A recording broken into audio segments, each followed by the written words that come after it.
اے آدم کے بیٹے، جب تم دیکھو کہ تمہارا پروردگار پے در پے تمہیں نعمتیں عطا کر رہا ہے، بچ کر رہو، ڈر کر رہو، متنبہ ہو جاؤ۔ اعوذ باللہ السمیع العلیم من الشیطان الرجیم، بسم اللہ الرحمن الرحیم، الحمد للہ رب العالمین والصلاة والسلام علی رسولہ الکریم واہل بیتہ الطیبین الطاہرین، لا سیما بقیۃ اللہ فی الاراضین ولعنۃ اللہ علی اعدائہم اجمعین۔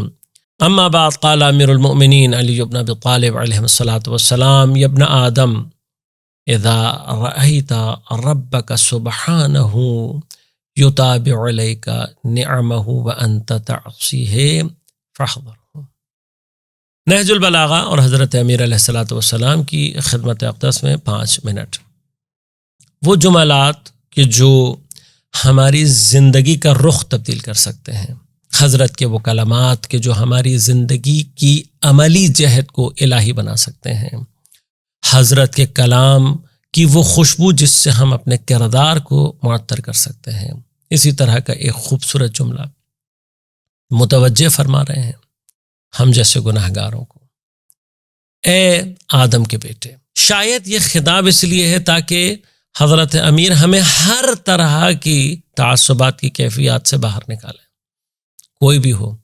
یا ابن آدم کا معنی یہ ہے کہ مسلمان ہو یا نہ ہو، سید ہو غیر سید ہو، مرد ہو عورت ہو، کوئی بھی ہو، کسی بھی مذہب سے، کسی بھی مسلک سے، کسی بھی مکتب فکر، چونکہ ہم سب ابن آدم، سب کو مخاطب کر کے فرما رہے ہیں کہ اذا رأیت ربک سبحانہ یتابع علیک نعمہ، کہ جب تم دیکھو کہ تمہارا پروردگار کہ جس کی ذات منزہ و مبرہ ہے، پے در پے تمہیں نعمتیں عطا کر رہا ہے، وَأَنْتَ تَعْصِيهِ، اس حال میں کہ تم اس کی معصیت کر رہے ہو، فاحذر ہو، بس بچ کر رہو، ڈر کر رہو، متنبہ ہو جاؤ۔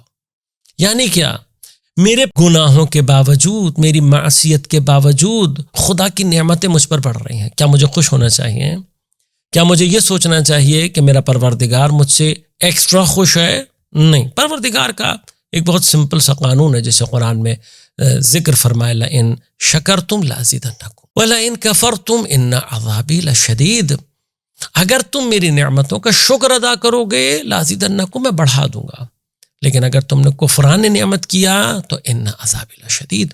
تو یہ کیا ہے کہ میں کفران نعمت کر رہا ہوں، گناہ کے ذریعے سے، معصیت کے ذریعے سے، نافرمانی کے ذریعے سے، اور میرے اوپر نعمتیں بڑھ رہی ہیں۔ امام فرماتے ہیں کہ اگر یہ کیفیت ہو جائے، ڈر کے رہو، بچ کے رہو اور متوجہ ہو جاؤ۔ کیوں؟ اس لیے کہ خدا نخواستہ تم اپنی کثرت گناہ اور معصیت سے شاید اس طرف جا رہے ہو کہ جہاں تم اپنے اوپر ہدایت کے راستوں کو بند کر رہے ہو۔ اور جب ہدایت کے راستے بند ہو جائیں تو ایک وقت وہ آتا ہے کہ جب خدا دلوں پر قفل لگا دیتا ہے، ایک وقت وہ آتا ہے کہ جب انسان کی کثرت معصیت اس کے قلب کو اتنا سیاہ کر دیتی ہے کہ پروردگار اپنی تمام تر رحمت، اپنے تمام تر ہادی مطلق ہونے کے باوجود اس قلب کو اپنی ہدایت کے قابل نہیں پاتا، لہٰذا ایسے قلب کو خدا نہیں چاہتا کہ اس کی طرف متوجہ ہو۔ ہم بعض اوقات یہ سمجھتے ہیں کہ شاید یہ مشکلات جو آ رہی ہیں خدا ہم سے ناراض ہیں۔ نہیں عزیزوں، اتفاقاً ہم عکس دیکھ رہے ہیں، ہم نے خدا کے تصور کو واقعاً الٹا لیا ہوا ہے۔ خدا جب اپنے بندے کو مشکلات میں مبتلا کرتا ہے تو مشکلات اسے خدا کی طرف متوجہ رکھتی ہیں، یعنی خدا اپنی طرف بلانا اور اپنی طرف متوجہ رکھنا چاہتا ہے۔ کبھی آپ مثلاً بچہ کوئی کسی کام میں، کسی کھیل میں مشغول ہو اور آپ اس کو کوئی چیز بتانا چاہتے ہیں تو آپ اسے بار بار تھپ تھپاتے ہیں، بار بار اس کو اپنی طرف متوجہ کرتے ہیں۔ مثلاً کوئی انسان خدا نخواستہ کومے میں جانے والا ہو یا اس طرح کی کسی پوزیشن میں ہو کہ اسے جگا کر رکھنے کی ضرورت ہو، ایکسیسو بلیڈنگ ہو جاتی ہے اور بندہ کومے کی طرف جا رہا ہوتا ہے تو اسے مار مار کے جگایا جاتا ہے تاکہ اسے بچایا جا سکے۔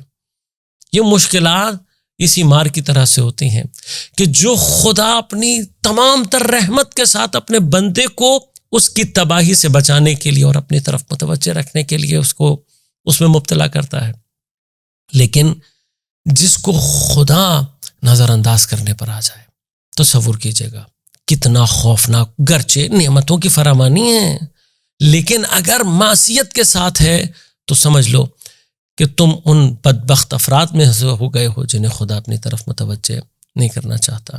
لہٰذا میں مبارکباد دوں گا ان تمام افراد کو جو اپنی زندگیوں میں مشکلات لیے بیٹھے ہیں، ان مشکلات کے ذریعے سے اپنے خدا کی طرف متوجہ ہوں، قلب کی گہرائی سے اسے پکاریں۔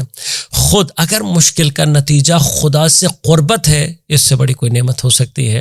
اس پہ سوچئے گا اور نہج البلاغہ سے اپنی زندگیوں کے حل نکالیں۔ والسلام علیکم ورحمۃ اللہ وبرکاتہ۔